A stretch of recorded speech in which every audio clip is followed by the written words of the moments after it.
la parenthèse ésotérique est terminée. On revient à la science. Donc quand vous voyez quelque chose, même quelque chose que vous pensez qui n'existe pas, vous pouvez maintenant réfléchir et dire « Ah, est-ce qu'il existe ou il n'existe pas ?»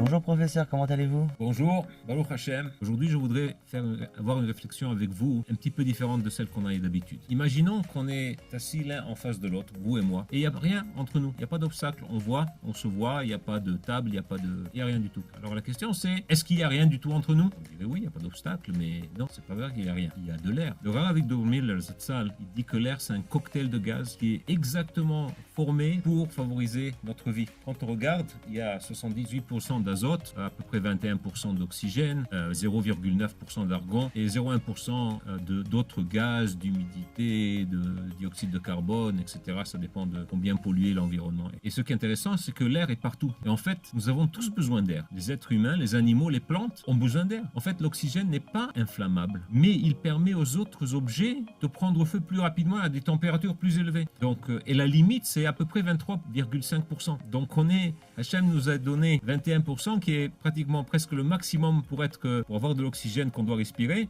mais en même temps qu'il ne soit pas trop inflammable. Donc voilà, c'est tout. Si on se regarde, on se voit, il n'y a que l'air entre nous, il n'y a pas autre chose. Oh, peut-être des particules de poussière. La poussière, elle est en ce moment en train de se balader. Parfois, quand vous avez un rayon de soleil très fort, vous pouvez même les voir, des particules de poussière qui sont dans l'air. C'est tout, c'est fini. Il peut y avoir aussi, par exemple, de l'humidité, où il peut y avoir, comme malheureusement on a expérimenté pendant ces 2 dernières années, des virus, comme le Covid. Le Covid, c'est un virus d'une dimension d'un demi-micron qui malheureusement se balade et il est dans l'air. Donc il est entre nous. Ou encore pire, on est tous au courant de ce qui s'était passé à Tchernobyl il y a quelques années.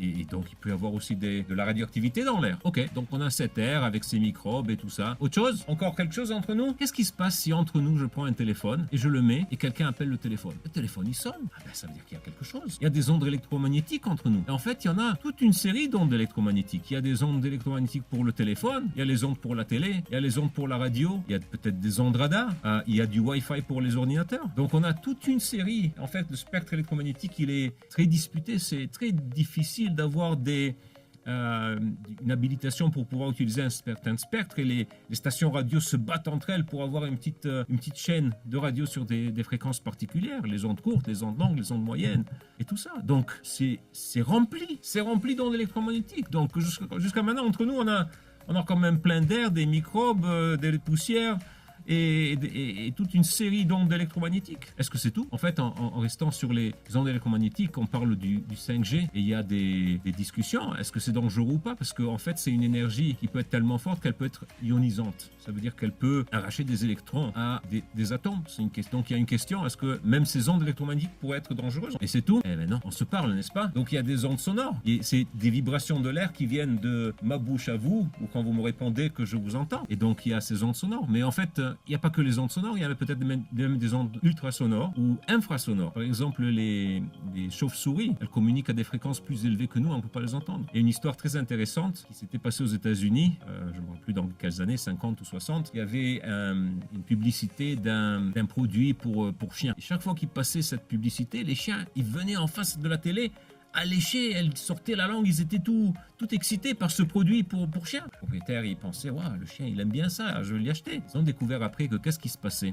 Ils avaient mis dans la bande sonore de cette publicité un message à fréquence ultrason que le haut-parleur réussit à transmettre, mais que l'homme n'entendait pas. Mais le chien l'entendait. Donc quand il y avait la publicité, le chien, il a couru tout de suite et il était alléché par la publicité en face de la télé à cause de ce message ultrasonore. À part les ondes sonores, encore quelque chose? On se voit, n'est-ce pas? Vous me voyez, je vous vois. Donc il y a des photons qui se baladent. C'est intéressant parce que la lumière, la fameuse thèse de Louis de Broglie, qui a 18 ans a écrit sa thèse que la lumière est une onde et une particule en même temps. Donc ça c'est la fameuse dichotomie qu'on a dans la physique quantique. Qu'est-ce que la lumière? Est-ce que c'est une onde ou c'est des particules? Et ben voilà, il y a de la lumière, on se voit. Donc ça aussi c'est là. Jusqu'à maintenant, la science. Si vous me permettez, je vais faire une petite parenthèse d'1 minute sur l'ésotérique. Alors on passe maintenant, par exemple dans l'ésotérique, on commence celui qui est plus proche de la science, c'est la mesure de l'aura. On dit qu'on a une aura, qu'on a un certain contour autour de nous. Il y avait une expérience intéressante qui avait été faite. On a pris un homme, on a mesuré son aura, on a des appareils qui le mesurent, et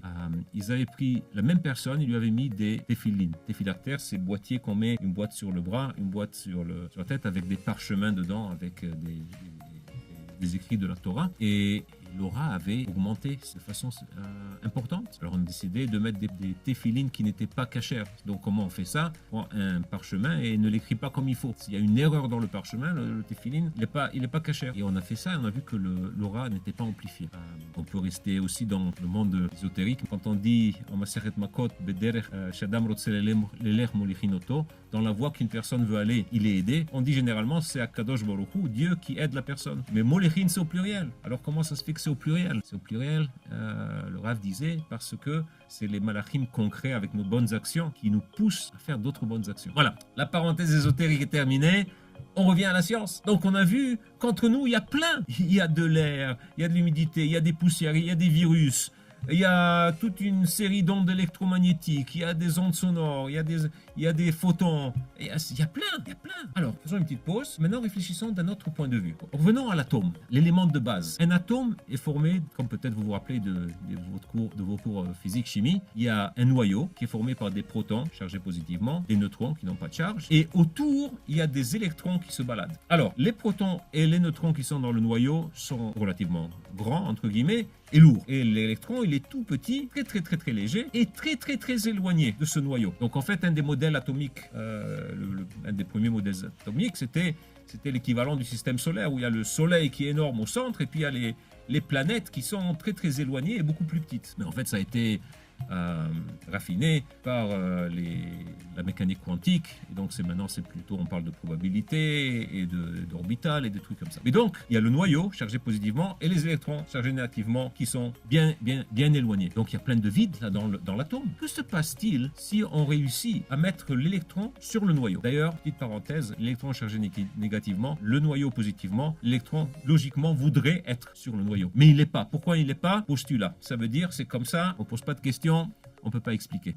Mais grâce à ça, on est là et on peut se parler l'un à l'autre. Alors, si on faisait cet exercice mental de mettre le noyau dessus, qu'est-ce qui se passerait? Prenons un exemple, la Terre. Notre Terre a un rayon d'à peu près 6400 km et a un poids qui est 10 fois le nombre d'Avogadro, c'est-à-dire à peu près 6 par 10 à la puissance 24. Ça veut dire un 6 suivi par 24 zéros. Ça veut dire 6 millions de milliards de milliards. Et qu'est-ce qui se passerait si on faisait certaines hypothèses sur la composition de la Terre en termes de quel atome c'est? Disons que c'est du fer. Et on réussissait à compresser tout ça, avec l'exercice mental qu'on a fait de mettre l'électron sur le noyau, on obtiendrait une boule de la même masse que la Terre, mais de rayon 150, de diamètre inférieur à 150 mètres. Ça veut dire que c'est une boule qui est à peu près la moitié de la hauteur de la Tour Eiffel. Et ça veut dire c'est beaucoup moins. Donc, imaginons qu'on est assis l'un en face de l'autre ici à 1 ou 2 mètres de distance et on prend tout l'air qui est entre nous avec tous les virus, tout ce dont on a parlé, et on fait cet exercice de compression, on met les électrons sur le noyau, on obtiendrait une quantité de matière qui serait extrêmement difficile à regarder avec le microscope à balayage électronique le plus avancé qui existe. Donc on reste avec cette dichotomie. Est-ce que le rien existe? Il n'existe pas. Et en restant sur cette thématique, vous avez entendu quelque chose de très joli.